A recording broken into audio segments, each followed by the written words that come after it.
अस्सलाम वालेकुम एवरीवन। तो हम लोगों ने मेडिसिन में हेमेटोलॉजी स्टार्ट की थी और उसमें जो अगला टॉपिक हमने करना है वो है मेगैलोब्लास्टिक एनीमिया का। वही बातें कि पुरानी पढ़ी हुई है आपने, लेकिन इन्वेस्टिगेशन और मैनेजमेंट को जरा एक दफा रिपीट करने इस हिसाब से कि जो हमारे पास आया करती है।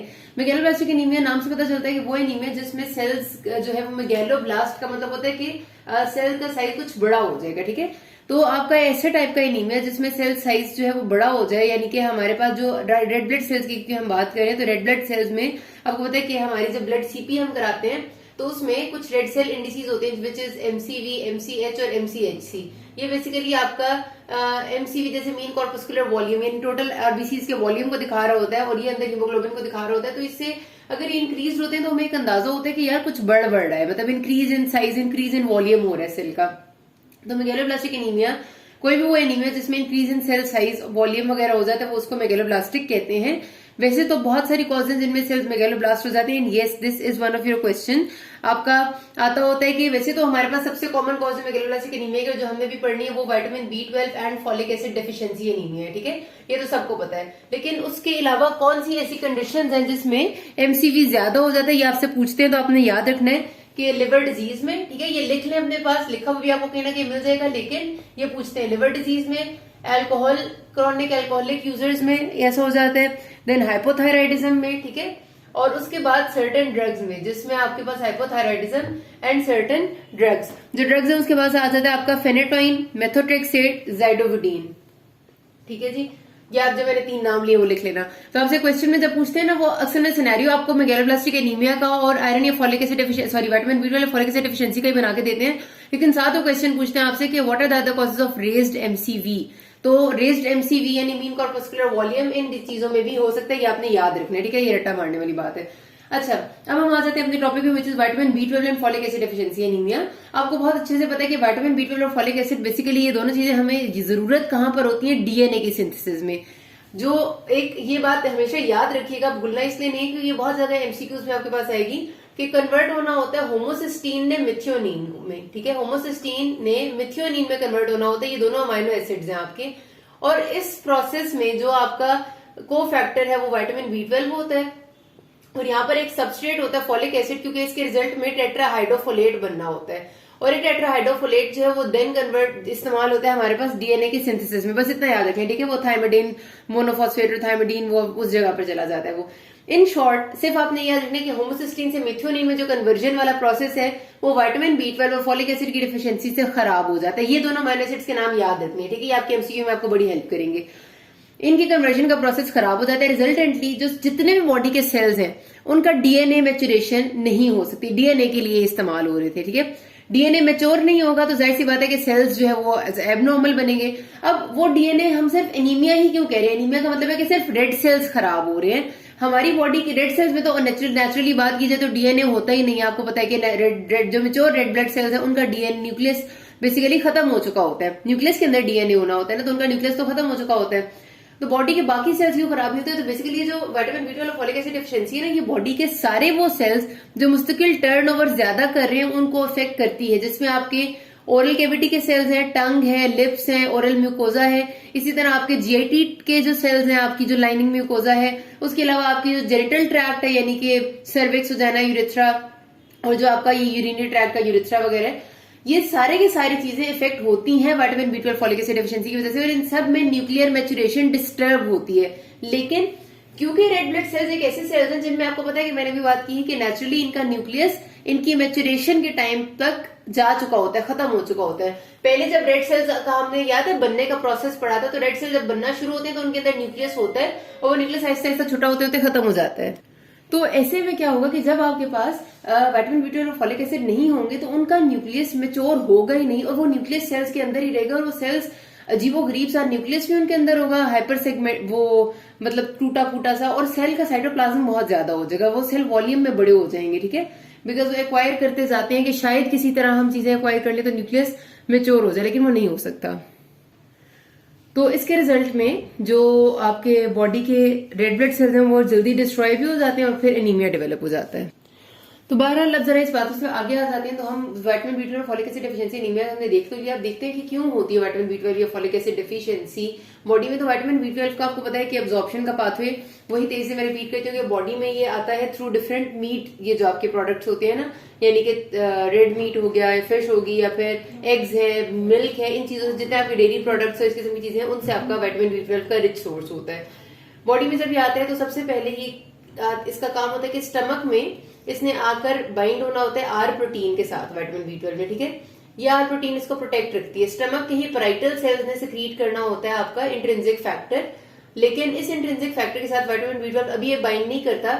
जब ये इंटेस्टिन में आता है तो जब आप पीएच उसको मिलता है अल्कलाइन 8 पीएच, वहां पर ये बाइंड होता है आर प्रोटीन से छोड़ के, इधर मतलब आर प्रोटीन से वो छोड़ देता है अपना नाता रिश्ता और अब बाइंड हो जाता है इंट्रिंसिक फैक्टर के साथ। फिर इंट्रिंसिक फैक्टर के साथ ही चला जाता है आइलियम में, और आइलियम में ये एब्जॉर्ब हो जाता है ब्लड में। ब्लड में जब एब्जॉर्ब होता है तो ब्लड में ट्रांसकोबालामीन इसको ट्रांसपोर्ट करके लेके जाता है टुवर्ड्स द सेल्स जहां पर जरूरत होता है। अब विटामिन बी 12 के एब्जॉर्प्शन में प्रॉब्लम आ सकती है कहाँ पे? सबसे पहले डाइटरी डेफिशिएंसी हो सकती है। हम जो लोग स्ट्रिक्ट वेजिटेरियन होते हैं, जो गोश्त खाते ही नहीं है, जो अंडे दूध पीते ही नहीं, उनमें हो जाती है। गैस्ट्रिक पैथोलॉजी, या तो जिन लोगों में आपका एसिडिक पीएच नहीं होती, क्योंकि एसिडिक पीएच भी इसको चाहिए आर प्रोटीन के साथ बाइंड करने के लिए, जिनमें एसिड हाइपोक्लोराइड्रिया होता है, एसिड प्रोडक्शन कम होती है, जो पार्शियल गैस्ट्रेक्टमी करवा चुके होते हैं, या जिनमें आर प्रोटीन नहीं बन रही होती, या जिनमें इंट्रिंसिक फैक्टर नहीं बन रहा होता, सारी चीजों में प्रॉब्लम आती है विटामिन बी 12 के एब्जॉर्प्शन में। जिसमें जगह पर हाइपोक्लोराइड्रिया होता है वो तो हम गैस्ट्रिक पैथोलॉजी में ले आते हैं, लेकिन जब आपकी बॉडी में एक कंडीशन होती है कि जिसमें अपनी ही बॉडी की एंटीबॉडीज प्रोड्यूस हो रही होती है अगेंस्ट द इंट्रिंसिक फैक्टर, या तो इंट्रिंसिक फैक्टर के अगेंस्ट एंटीबॉडीज बन रही होती है, या फिर वो सेल्स जो इंट्रिंसिक फैक्टर बना रहे हैं पैराइटल सेल्स, इनके खिलाफ एंटीबॉडीज बन रही होती है। तो रिजल्टेंटली क्या होता है कि या तो इंट्रिंसिक फैक्टर बनता ही नहीं है, या बनता है तो फौरन से खत्म हो जाता है। इस कंडीशन को हम कहते हैं पर्निशियस एनीमिया, ठीक है। ऑटो एंटीबॉडीज अगर बन रही है अगेंस्ट पैराइटल सेल्स या इंट्रिंसिक फैक्टर, जिसके रिजल्ट में विटामिन बी 12 एब्जॉर्ब नहीं हो पा रहा, उसको पर्निशियस एनीमिया कहते हैं। तो ये वाली कंडीशन आपने याद रखनी है, क्योंकि कई बार आपके पास सिनेरियो में ये वाली बात आ जाती है खास तौर पे, ठीक है जी, कि वो आपको बता देते हैं कि anti parietal cell antibodies positive थी, तो इसका मतलब है कि आपने बताना है कि विटामिन बी 12 डेफिशिएंसी है, सेकेंडरी टू पर्निशियस एनीमिया। और आखिर में क्या प्रॉब्लम हो सकती है कि यहाँ पर अगर पेनक्रियाटिक एंजाइम्स नहीं आ रहे, पीएच ठीक नहीं है, तब भी प्रॉब्लम हो सकती है। आइलियम में आगे अगर एब्जॉर्प्शन नहीं हो पा रही, क्योंकि सीलिक डिजीज है, क्रोन्स डिजीज है, अल्सरेटिव कोलाइटिस है, तो भी प्रॉब्लम हो सकती है। तो it can be at multiple levels. Folate की जहां तक बात है तो विटामिन बी एक एमसीक्यू ये आता होता है कि इसके जो स्टोर्स हमारी बॉडी में वो एटलीस्ट 3 साल तक हमें बहुत होते हैं। अगर बहुत लंबे अरसे, जैसे जो स्ट्रिक्ट वेजिटेरियंस होते हैं सारी जिंदगी से, उनको भी जल्दी जल्दी एकदम से विटामिन बी 12 की डेफिशिएंसी नजर नहीं आ जाती। 10 से 20 साल की उम्र के बाद ही वो की मैनिफेस्ट होती है, ठीक है। और 3 साल के लिए तो स्टोर्स बिल्कुल एफिशिएंट होते हैं। फोलेट डेफिशिएंसी ऐसी चीज है जो वीक्स में पता चल जाती है, ठीक है। डाइटरी फोलेट आता है आपके पास लीफी ग्रीन वेजिटेबल्स से, बड़ा अच्छा सोर्स होता है और वो एब्जॉर्ब होता है आपके इंटेस्टाइन में। लेकिन बहुत सारी ऐसी जगह हैं जहां पर हमारी डिमांड ऑफ फोलेट बॉडी में इंक्रीज हो जाती है, जिसमें सबसे इंपॉर्टेंट चीज है प्रेगनेंसी। सबसे कॉमन जो फोलेट डेफिशिएंसी की एक सिलसिला नजर आता है हमें न्यूरल ट्यूब डिफेक्ट्स के तौर पर, वो प्रेगनेंसी में, जब ट्विन प्रेगनेंसीज है, मल्टी पैरिटी है, उसमें नजर आता है और फोलेट की चीज पूरी नहीं मिल रही। और ड्रग्स जो है ना वो भी बहुत ज्यादा इंपॉर्टेंट है। यहाँ पर आपने 2 ड्रग्स का नाम नहीं भूलना, एक है मेथोट्रेक्सेट, ठीक है, जो कि फोलेट डेफिशिएंसी कराती है, और दूसरी ड्रग आपने जो यहाँ पर पक्की हमेशा याद रखनी है वो है फेनेटोइन। इनको नहीं भूलना, ठीक है। They are very important source of causing folate deficiency. Clinical features जो आते हैं ना, आपको पता है कि एक तो एनीमिया कहेंगे कि ब्रेथलेसनेस, डिस्निया और इजी फैटिगेबिलिटी, पैलर हो जाना। उसके अलावा खास तौर पे जो आगे मेगालोब्लास्टिक एनीमिया में वो आते हैं कि आपके एंगुलर चिलोसिस, यानी आपके जो एंगल ऑफ माउथ है ना, लिप्स, यहाँ पर आपको यहाँ पर थोड़ा वो हो जाता है, खराशी और गंदगी सी बन जाती है। स्टोमेटाइटिस हो जाता है, यानी जबान पे इन्फ्लेमेशन हो जाती है, और इस किस्म के मतलब ओरल कैविटी के प्रॉब्लम्स की तरह पेशेंट प्रेजेंट करते हैं। और खास तौर पे विटामिन बी 12 डेफिशिएंसी में आपने याद रखना है कि ये आपकी सब एक्यूट स्पाइनल कॉर्ड डिजेनरेशन करती है, ठीक है। विटामिन बी 12 डेफिशिएंसी की वजह से स्पाइनल कॉर्ड की डिजेनरेशन होने लग जाती है। स्पाइनल कॉर्ड डिजेनरेशन जब होती है तो उसमें आपको वो ट्रैक सबसे पहले इफेक्ट होता है जिसमें पोस्टीरियर कॉलम आता है। तो आपके 2 ट्रैक्स हैं, एक एंटीरियर ट्रैक होता है, एक posterior column track. Posterior column track जब इफेक्ट होता है तो उसके रिजल्ट में वाइब्रेशन एंड प्रोप्रियोसेप्शन की सेंस चली जाती है। ये आपका सिनेरियो बहुत ज्यादा आता है, ठीक है, कि patient presented with easy fatigability, dyspnoea, pallor, angular cheilosis, stomatitis and sense of vibration, proprioception was lost, there was numbness, pins and needles pricking feeling in the peripheries. तो ये सारी चीजें किस चीज की? विटामिन बी 12 डेफिशिएंसी की scene है। तो ये चीज जो है ना वो आपने लाजमी तौर पे याद रखनी है। फोलिक एसिड डेफिशिएंसी में ऐसा कोई बहुत स्पेशल खास अलग से फीचर नहीं होता, उसके नॉर्मल वाले होते हैं, लेकिन ये जो सब एक्यूट स्पाइनल कॉर्ड डिजेनरेशन वाली बात है ना, ये आपसे पूछते भी बहुत ज्यादा यही लफ्ज, ठीक है। Subacute spinal cord degeneration, posterior column effect होता है, वाइब्रेशन प्रोप्रियोसेप्शन की सेंस सबसे पहले चली जाती है। उसके अलावा डिमेंशिया हो जाना, यादाश्त सही नहीं आ रही, और एंकल रिफ्लेक्सेस, ये खत्म कम हो जाना, ठीक है। लॉस ऑफ एंकल रिफ्लेक्स, बाकी रिफ्लेक्सेस ठीक होते हैं और एंकल रिफ्लेक्सिव लॉस होता है। यही बात है जो कि विटामिन बी 12 डेफिशिएंसी को वो पूछते हैं क्या चीज डिफरेंशिएट करती है फ्रॉम नॉर्मल पैरालिसिस। तो पैरालिसिस जब आपको होता है किसी एक साइड का, तो आपको होता है कि सारी साइड के रिफ्लेक्सेस जाते हैं, लेकिन यहाँ पर सिर्फ लॉस ऑफ एंकल रिफ्लेक्स हो रहा होता है। अब ये बातें वो है ना जो आपके एमसीक्यू में आएंगी, इसलिए आपने याद रखनी है। अब सिंपल सी बात है, इन्वेस्टिगेशन, इसमें कोई मुश्किल बात नहीं। ब्लड सीपी कराएंगे, ब्लड सीपी में क्या क्या देखना है। अच्छा, ये वो कंडीशन है मैगलोब्लास्टिक एनीमिया जिसमें वही बात हमने की है ना कि डीएनए के लेवल पे बात आ रही है, तो सारे बॉडी के सेल्स इफेक्ट हो रहे हैं। इसलिए जब आपके ब्लड सेल्स भी सारे ही इसमें इफेक्ट हो रहे होते हैं, मतलब white cells, platelets, red cells, सारे प्रॉब्लम में जाते हैं। तो ब्लड सीपी पे आप देखेंगे तो जो अर्ली स्टेजेस है उसमें सबसे पहले एनीमिया मैनिफेस्ट होता है, हीमोग्लोबिन आपको कम मिलेगा। लेकिन अगर आप आगे स्टेजेस में जाएंगे ना तो आपको व्हाइट सेल्स भी कम मिल सकते हैं, मतलब दे कैन बी नॉर्मल और they can be low, late stages में कम हो जाते हैं। एंड प्लेटलेट्स भी लेट स्टेजेस में कम हो जाते हैं। जब बहुत सिवियर होता है ना तो उसको हम कहते हैं कि मैगलोब्लास्टिक एनीमिया या vitamin B 12 deficiency leading to pancytopenia, क्योंकि उसमें सारे सेल लाइंस कम हो जाते हैं। रेटिकुलोसाइट काउंट इसमें उतना ज्यादा, आपको पता है कि जब भी हीमोग्लोबिन कम होता है तो बॉडी में रेटिकुलोसाइट काउंट उसूलन ज्यादा होना चाहिए, क्योंकि वो उसको कॉम्पेंसेट करने की कोशिश करते हैं। यहाँ पर रेटिकुलोसाइट काउंट इतना ज्यादा नहीं होता। द रीजन इज के यहाँ पर रेड ब्लड सेल्स बन पूरे के पूरे रहे हैं, लेकिन उसके बाद वो सही बन नहीं रहे, एबनॉर्मल बन रहे हैं। तो रेटिकुलोसाइट काउंट क्यों दे ज्यादा, और रेटिक्स तो तब ज्यादा होते हैं ना जब वो देखते हैं कि आरबीसीज बन ही नहीं रहे। यहाँ तो आरबीसीज बन रहे हैं लेकिन फजूल से, गंदे से बन रहे हैं, इसलिए यहाँ पर reticulocyte count is near to normal, या फिर थोड़ा सा ज्यादा होता है, बहुत ज्यादा नहीं होता, ठीक है। रेटिकुलर ऑलमोस्ट नॉर्मल होता है। अच्छा, पेरिफेरल ब्लड फिल्म कराएंगे तो जाहिर सी बात है हमें मिलेंगे मैक्रोवेलोसाइट्स। मैक्रोवेलोसाइट्स का मतलब है कि बड़े बड़े हमें आरबीसीज मिलेंगे कंटेनिंग ऐसे डीजेनरेटेड सा न्यूक्लियस। इसी तरह व्हाइट सेल्स हमें मिलेंगे हाइपर सेगमेंटेड न्यूट्रोफिल्स। उसमें क्या होता है कि जो उनका भी न्यूक्लियस होता है उसके नॉर्मली 3 to 5 सेगमेंट्स होने चाहिए। आपको पता है कि जो व्हाइट सेल्स न्यूट्रोफिल्स है उनके जो न्यूक्लियस है उसका नॉर्मली 3 to 5 सेगमेंट्स होते हैं। यहाँ पर कितने होते हैं, 10 सेगमेंट्स, 15 सेगमेंट्स, इतना हाइपर सेगमेंटेड न्यूट्रोफिल्स होते हैं। उसके अलावा प्लेटलेट्स आपको मिलेंगे, उसको कहते हैं हम मेगा कैरियोसाइट्स के हाइपर, वो भी एक्सेसिवली लार्ज मेगा कैरियोसाइट्स हो जाते हैं। बोन मैरो में हमें हाइपर सेलुलैरिटी नजर आएगी, एक्सपैंडेड मैरो होगा क्योंकि उसमें सारे सेल लाइंस बहुत ज्यादा तेजी से बन रही हैं, लेकिन सारी ही एबनॉर्मल है। सीरम फेरिटिन और प्लाज्मा एलडीएच वो लेवल्स है जो इंक्रीज हो जाती है यहाँ पर, ठीक है।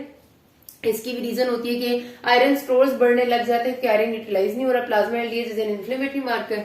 विटामिन B12 लेवल्स अब स्पेसिफिक आएंगे विटामिन B12 के लिए, वो आप ब्लड में कराएंगे, वो आपको डिक्रीज मिलेंगे, ठीक है। वैसे तो ये सबसे ही इंपॉर्टेंट टेस्ट है और ये विटामिन B12 डेफिशिएंसी को इंडिकेट कर देता है, लेकिन मिथाइल मेलानोनिक एसिड, ये holotranscobalamin and homocysteine levels in blood, ये आप करा सकते हैं अगर आप वैसे साथ चेक करना चाह रहे हैं, लेकिन ये उतने अच्छे सेंसिटिव मार्कर्स नहीं है।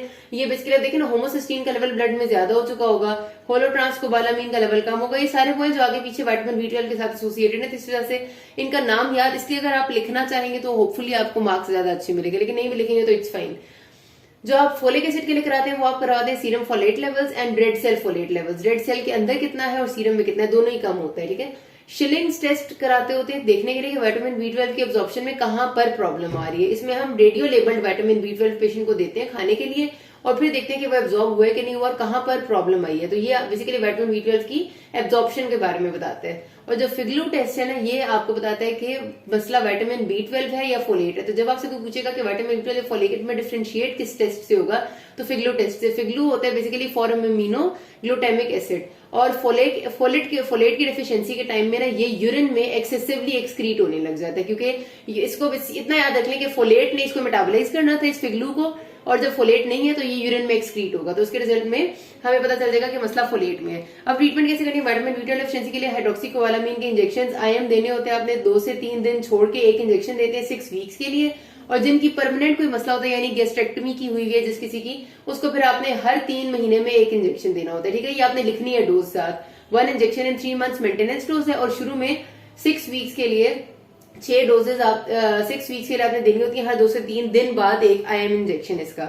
और आपने फिर देखना होता है, मॉनिटर करना होता है कि रेटिकुलोसाइट काउंट बेहतर हुआ है कि नहीं, विटामिन B12 लेवल्स कैसे हैं। फोलिक एसिड के लिए आपने टैबलेट फोलिक एसिड की 5 मिलीग्राम 3 टाइम 5 मिलीग्राम यस हर रोज एक फॉर 3 वीक्स, डेली 1 टैबलेट होगी फॉर 3 वीक्स, ठीक है, ये शुरू में देनी है और उसके बाद 1 tablet of 5 milligram per week के हिसाब से आपने मेंटेनेंस डोज देनी है। प्रेगनेंसी में हमेशा आप पहले से प्रोफाइलेक्टिकली फोलिक एसिड देते हैं, इंतजार नहीं करते डेफिशिएंसी का, क्योंकि जरूरत होती है। और देखा गया कि जितना आप बेहतर सप्लीमेंट करेंगे उतना ही फोलिक एसिड का रिस्पॉन्स अच्छा आएगा। जब आप किसी पेशेंट को एंजाइना हार्ट फेलियर डेवलप करना हुआ देखेंगे एनीमिया में, तो आपने ट्रांसफ्यूजन करनी है। यहाँ पर बात खत्म करते हैं। किसी कोई मसला है क्या आस्क मी। Thank you.